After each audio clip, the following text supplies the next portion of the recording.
my name is Mike Wood. I'm the lighting designer for the Burnt Part Boys.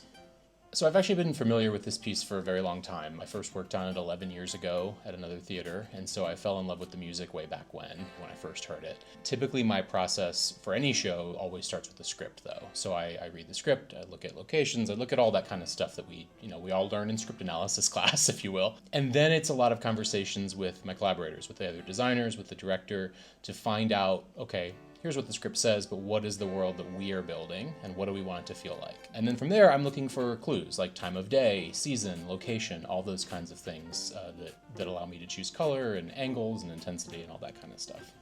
What I love a lot about lighting any show, especially musical, is that it's a huge blend between art and science and math and technology. And so my process as a lighting designer is equal parts all of those things. And so I am not only mapping out all of the feelings and emotions and times and things like that, but I'm also doing a lot of math and trigonometry to figure out if I put this light here, how will it look on stage? Is it going to be bright enough, dim enough, big enough, small enough, all those kinds of things.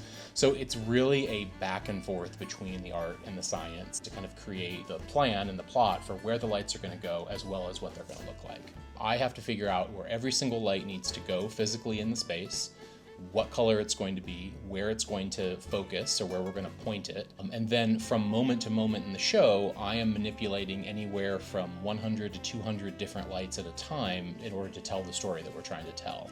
All of the lights we have on this particular show can change color, which is really cool, but it also is a lot of extra work to make those decisions. So in the olden days, we used to just choose a color, put that color in our light, and that's what we got. And now, using our computers, we have to dial in exactly what that color is. So the tools we have make it a lot easier to create a lot of really compelling and really dynamic things on stage, but it is more work to actually make it all happen. What I love so much about the Burnt Part Boys is that it's a lot of realism. We're telling a story over the course of one day, roughly 24 hours in the day, from sunrise to sunrise. They're living in this realistic world, but other characters come in and they sing songs with them, and their fathers are watching over them, all that kind of stuff. So there's this sense of reality that we're grounded in with this other layer of kind of imagination. And I think when you watch some of Pete's moments in particular where he is having these conversations with his movie heroes, you'll notice that we start in this realistic world, and then as soon as the music comes in, the whole world transforms. The color gets much more saturated. We might go to a different time of day or a totally different location than where we are because we are now in Pete's imagination and not just in the kitchen or in the woods with them. And then throughout the show, most of the time when we're watching it, the kids are the ones who are telling us the story, the ones we're following, and so they're the ones we're focused on seeing their faces, we're focused on kind of really paying attention to where they are and what they're doing. The fathers, when they're in then, are much more side-lit. They're watching over the kids, where the kids are still our main focus. So I do that with color, with angle, with intensity, with all those kinds of things to kind of help tell that story. And it really isn't until the very end when the fathers are actually speaking with the kids that the fathers are like more fully lit and a focus of what we should be looking at. Hannah has been wonderful. She has kind of filled the role that would typically be filled by a lot of people on my shows. So she's been an assistant for me in terms of just making sure that everything is working. She has been an amazing electrician to make sure that everything is hung where we wanted it, where we designed it to go, and working. She's also operating the show. So there are 300, I think, some lighting cues in the show, and she makes sure that they all fire at the right time and that they look okay. And that if anything goes wrong during the show, she's the one to fix it for the next month. Hi, my name is Hannah Bolstad, and I'm the production electrician for the Burnt Part Boys. As production electrician, I work with the lighting designer and the whole technical team to help create the lighting designer's vision on the stage. So for this show, that included a lot of meetings with the technical team, and specifically with the lighting designer Mike Wood, talking to him back and forth every day and saying how he wanted things to come out on stage and the practicalness of it, saying he would like, oh, I want this look on stage, and then I would come back and say, well, how do we want to accomplish this look, with what equipment and what power sources we need and stuff like that. Once we physically became into the space, it started with me and Mike emailing back and forth. We created a plot for the space, which basically meant a layout for all the lights that he wanted and the artistic vision of it, and putting that practically into the space. So when I came in on the first day, I could immediately get to work and start taking down the lights that were in the space already and replacing them with the lights that we wanted in the space. So the first week was me coming in and hanging all the physical lights, doing all the labor, and replacing the lights that the pack had with our lights for his plot. Then after that, once the plot was hung and cabled, we worked with scenic and we worked with sound about who would be scheduled in the space, and then we started working on the practicals, which are more day-to-day lights you would use instead of like the high intensity fixtures, so lamps and lanterns. And specifically for the Burnt Part Boys, we have this beautiful structure that we call the fence, which is a fence that comes down into the space that the boys move around and interact with. That includes a lot of scenic design as well as lighting design. So I was hanging a bunch of lanterns and lamps on that pipe that comes down into the space, and then Scott or Kevin or Bo and everyone would come in and add more scenic pieces to it and more props to create this beautiful masterpiece that all works together. So that was a huge team effort to come in and schedule and coordinate with everyone about who comes in when and who's going to add this when to create one cohesive piece. So once everything is set up and we're ready to get into rehearsals for the show, we start a process called tech, which means we basically add all the technical elements into the show and combine it with what the actors have already done in rehearsals and put it all together so we can create the masterpiece in the show that you end up seeing as an audience. So that means the lighting designer Mike Wood comes in and we set up a table, and me and him interact more on a daily basis and talk about his needs and the needs of the space and then the needs of the director. So for instance, if Mike is having a trouble with a certain vision or we're programming and then the director says, actually, we move this piece to this corner of the stage, or we move this blocking to a different part of the stage. So we say, okay, let's work with that. And that includes working with different lighting fixtures or saying, hey, let's take a note and we can go back after rehearsal and physically move lights or add lights and work together with everyone to figure out what the vision needs and what the practicality of all that involves. So Tech Week is a lot of working together with each other and conversing, keeping everyone up on communication within the production team so everyone can come together and get their needs met for the show.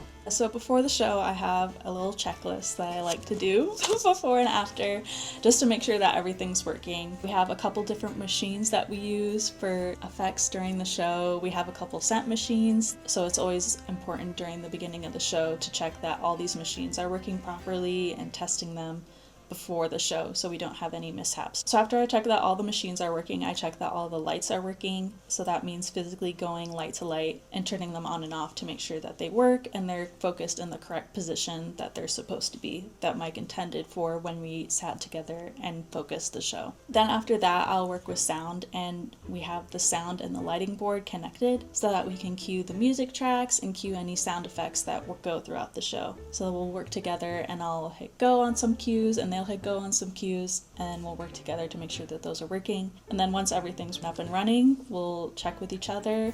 Sound, lighting, and stage management will radio each other and say, we're ready to open the house and you guys come in.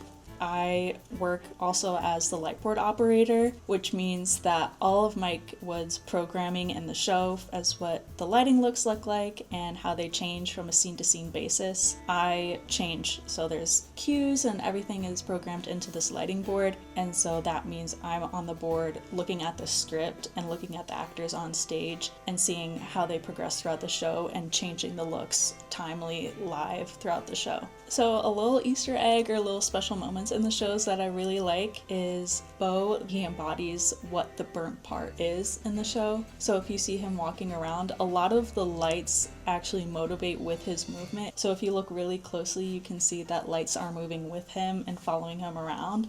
And he's creating the space for the actors and showing them around the burnt part and leading them to their fathers. So as production electrician, I really enjoy the job because it's really a team effort, and I really like working with a lot of different people, and especially here at MTC, I really enjoy the company I work with, so I always look forward to the process of creating something together. I think my favorite moment in the show is probably the simplest moment in the show, when after we've been stuck in the darkness for a very long time, a single shaft of light kind of comes on through a hole in the set. You have hundreds of lights on the stage that can do all these things, but I think sometimes the most powerful thing you can do is have a single light or no light. The show is written in such a way that allows me to do that. It's very cool. You get goosebumps every time you see it. If I've done my job, the lighting is a complement to the story. A story of family, a story of legacy, and obviously I want you to walk away thinking, oh, the lights were really nice, they were pretty, but at the end of the day, like, my goal is that you are able to focus on where you're supposed to be focused on stage, listening to the performers perform and sing the songs, and hear the story and the message of the show. Hi there, I'm Garrard. I'm the sound designer of Mountain Theater Company's production of The Burnt Part Boys. Typically, I start by reading script, trying to get a good idea of everything that's going to happen, and then I usually listen to the music. I become really, really familiar with the score, and then after that, I start making playlists. I make playlists of characters, of different themes and things that I highlight. That way I have something to go back to. That way I have something to listen to. That way I have something to reference as I'm going through it, to really think about the sonic world that we're creating here. It's very natural. It's very acoustic. We're using a lot of traditional instruments and folk instruments. We don't want to get too digital. We don't want to get too futuristic. We want to keep it very natural, so I always have playlists to go back and listen to those kind of things to remind me of kind of the sonic world that we're living in. Then after that, you just start experimenting with different kinds of things. You start highlighting some moments that you think could be cool. Maybe this is what's happening here. Maybe this highlights an emotional shift. Maybe this highlights something that's going to happen in the future. And then you start to incorporate all of those things into basically just a list, a cue list. I start gathering and collecting sounds, editing things together, and then as we get more into the production process, we're talking to the director and other designers to see how we can highlight their ideas, highlight their moments. That way we can all work collaboratively together. This show is a lot closer to a play in many ways. And so typically with musicals, there's not a whole lot of like sound effecty stuff happening.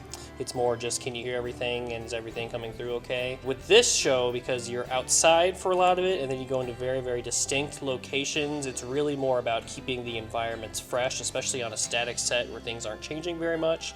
So how do we make these scenes more interesting? How do we complement the stuff? To highlight those changes, we're using a lot of different ambient sounds. We have a giant pool of outdoor sounds and things that I'm pulling from, some of them that I recorded here in Western North Carolina, so we have a couple of those that are included in there. So an Easter egg for you is that there are canaries during the early parts of the show leading all the way up to near the end, where we shift from songbirds into other kinds of like pretty birds into birds of prey, ravens, crows, owls, vultures, and buzzards as they start approaching danger. So our canary sounds start to go away, much like how they would use in coal mines. But it's just one of those little Easter egg things that I like to hide in. I think really contributes to it mentally, that you don't necessarily realize that, but it's starting to come into focus as you come into these different areas, and that's really what sound design is. It's a lot of subtlety, and it's a lot of putting things subliminally.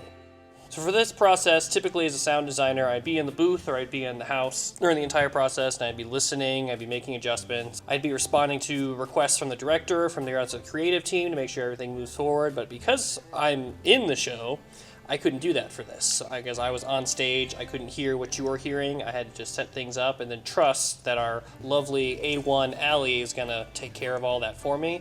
So when we were looking for candidates for that role, I really wanted somebody who's more of an associate, more of an assistant, somebody who has that ear for design, somebody that wants to do those kinds of things. And I knew that once I turned over those materials to her, that if there were changes that need to happen, she could do it, she could make it happen, and she did. Hi, I'm Perparos. I'm the audio engineer for the Burnt Part Boys. I feel like mixing a musical is like doing a 3D jigsaw puzzle, but the pieces are made of Jell-O. And the table you're doing it on is experiencing an earthquake. And if that's really confusing, I think I'm doing it justice. It's like the hardest thing I've ever done, and it's the most enjoyable thing I've ever done. Sound is math, and when there are more people in the room, they soak up the sound and it changes the equation. And when a speaker goes out or we get an extra speaker, it changes the equation. So it's constantly changing. I spend every show trying to create the perfect sonic situation and a constant challenge. For this show, I did a bit of recording and editing on the pre-recorded elements, like the radio announcement where the kids find out that their brother's going back into the mine that their father perished in. In this show, It's more than just mixing the microphones. From the beginning, I was told this would be more of an associate position, and it definitely feels like that. I'm being trusted with choices with the sound, way beyond just turning on and off microphones when those people are on stage. Before every show, we do a little sound check. Everyone comes up one by one and does a little snippet, and I make sure that it sounds how it should, just listening for any offensive frequencies and cutting those out, really dialing in the effects and the reverb and everything that we do. For example, there's a moment in the show where they're in this mine, and part of the design, we have some speakers in the catwalk. So everyone's mic is feeding into the main speakers, and then an effect is added onto that, and only the effect is coming out of the catwalk speakers, so it's this bouncy, cave-like, scary, spooky situation. And in a sound check, I will check things like that to make sure that we're on the right page and nothing is going to be a surprise. It's really nice to also just get a quick one-on-one with every actor through the system. There are so many variables all the time with sound, but there are a lot of things that can and should be the same each time. I really love Disappear when it builds up with the whole cast of the kids to a big, beautiful, tense, grumbly moment, and then everyone kind of drops out, and it's just the older brother, Jake, who comes through and kind of has this moment, and it's this musical theater magic where, you know, we're hearing their inner thoughts through song, and it sounds so good. It sounds so good. It is one of the most wonderful songs I've gotten the pleasure to mix. Honestly, I love it so much. I could tell from the very beginning that MTC distinguished itself against other theater companies in the way they execute their vision. Just genuinely from the very beginning, it was such a, oh, okay, we're doing this. You guys know exactly what you want for every single aspect of this. It's really comforting to just have to worry about exactly your gig.